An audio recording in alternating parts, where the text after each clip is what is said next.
Qu'est-ce que les Algériens peuvent attendre de ce scrutin du 12 décembre? Eh bien, justement, ils n'en attendent rien. Ils n'essayent même pas de s'interroger pour savoir qui sera le président si mal élu jeudi prochain. Ils clament dans la rue de la manière la plus forte, la plus ferme, leur refus d'une élection qui va, ils le disent, à l'encontre de leur devoir national. Ils veulent en finir avec ces mascarades électorales.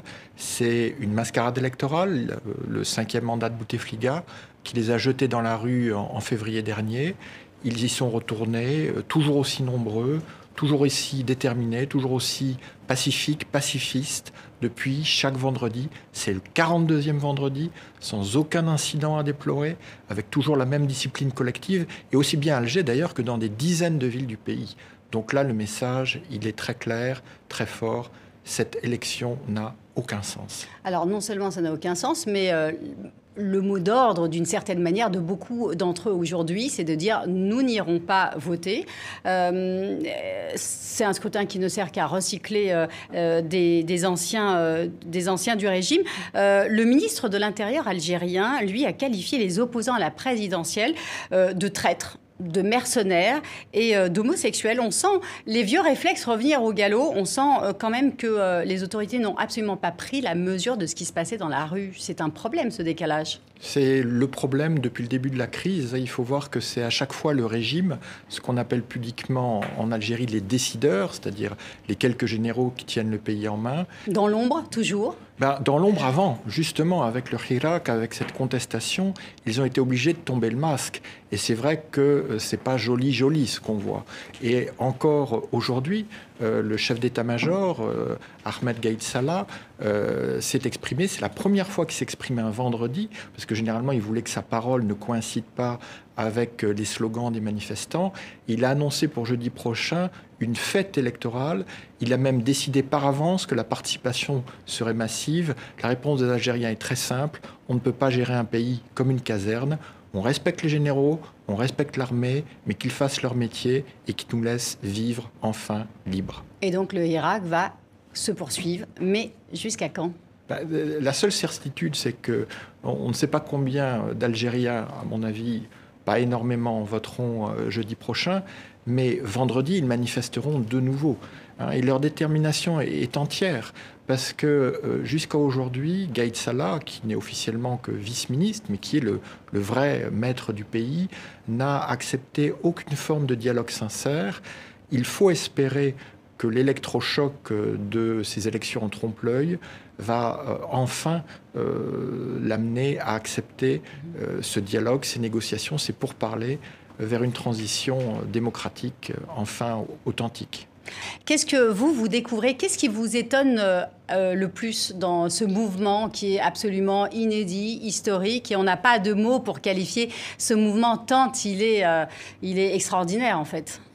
Effectivement, c'est ce pacifisme, cette fierté, cette joie. Et comme le rappelait Sarah Nasser, le fait que les Algériens se redécouvrent dans leur diversité, qu'ils ont enfin une identité heureuse, où ils acceptent d'être ceci et cela et encore autre chose, sans être obligés de choisir. Et puis, pour un historien, c'est absolument fascinant. Cette jeunesse que l'on dit dépolitisée, que l'on dit être branchée sur ses écrans, elle dévore les livres d'histoire, elle veut comprendre son histoire. On voit ça aussi au Liban, où on veut se réapproprier la mémoire après tant d'amnésie, d'amnestie au profit des seigneurs de la guerre. On a eu l'amnésie-amnistie en Algérie au sortir de la décennie noire. Mais on se rend compte que cette amnésie-amnestie n'a pas complètement couvert cette mémoire traumatique. Elle est très présente. Les jeunes y font référence en disant on ne veut pas retourner dans cette décennie noire, par exemple, en référence aux années 90. Oui, évidemment, c'est une motivation formidable pour la non-violence, mais c'est aussi une volonté de connaître enfin la vérité, parce que seule la vérité peut déboucher sur la justice.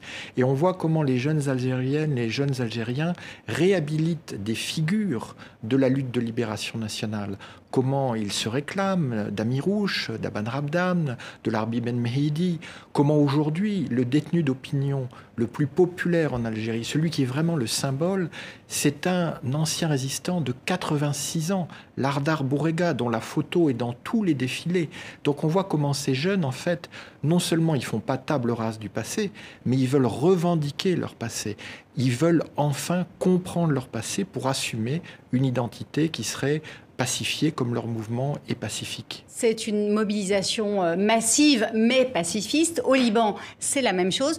En Algérie, au fur et à mesure que le vote approche, il y a des arrestations de personnalités publiques connues, des journalistes, des humoristes. Est-ce que vous n'avez pas peur que ce pacifisme soit cassé à un moment donné par ce pouvoir qui peut-être ne va pas trouver à un moment donné une issue favorable pour elle-même, pour son... Alors il est évident que la tentation de la violence est toujours là. Elle est là au Liban, elle est là en Algérie. Mais les militantes, les militants ont parfaitement compris que c'était le piège le plus dangereux dans lequel ils pourraient tomber. Et que ce serait faire le jeu de ce régime qu'ils veulent démanteler si justement ils cédaient à ces provocations. En Algérie, on a eu non seulement les arrestations que vous évoquiez, de personnalités toutes connues pour leur engagement absolument pacifiste. J'évoquais Lardar Bourrega, 86 ans, qui est incarcéré pour atteinte au moral de l'armée. Ça veut dire que l'armée aurait peur d'un ancien résistant de 86 ans. Et Bourrega a refusé d'être libéré tant que les détenus plus jeunes que lui ne le seraient pas. Donc avec cette discipline collective, on voit comment on peut déjouer ce chantage à la violence et peut-être les provocations qui vont se dérouler.